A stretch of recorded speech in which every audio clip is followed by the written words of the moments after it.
நீ கஷ்டப்பட்ட போது, இல்லாத இருக்கும் பொழுது தேவனை தேடுறதுக்கு மனம் இருந்துச்சு, தேவ சமூகத்துல வர்றதுக்கு மனம் இருந்துச்சு. இப்போ கர்த்தர் உன்னை நல்லா வச்சிருக்கிறாரு. இப்ப சொல்றோம், முடியல, பிஸியா இருக்கிறேன், ஐயோ எனக்கு பயங்கரமா இருக்கு, முடியல. என்ன யோசித்து பார். தாழ்வில் நம்மை நினைத்தவரை துதியுங்கள், அவர் கிருபை என்றும் உள்ளது. ஒரு நாளும் உயர்த்தின ஆண்டவரை, உயர்ந்த நிலைமைய மறக்கவே கூடாது. உயர்ந்து வந்த, ஏறி வந்த படியை ஒரு நாளும் மறக்க கூடாது. ஏறி வந்த படியை ஒரு நாளும் மறக்க கூடாது. நீ மறந்துட்டேன்னா கர்த்தர் உன்னை மறந்துடுவாரு. சொல்லுங்க, இல்ல ஆண்டவரே, இல்ல ஆண்டவரே, என்ன நீங்க ஒருவர் தான் தூக்கி எடுத்தீங்கப்பா, நீங்க ஒருவர் தான் என்ன வாழ வச்சிருக்கீங்கப்பா.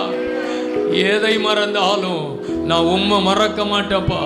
உமக்கு கனம் பண்ணுவேன் ஆண்டவரே, உமக்கு நான் முதலிடம் கொடுப்பேன் ஆண்டவரே.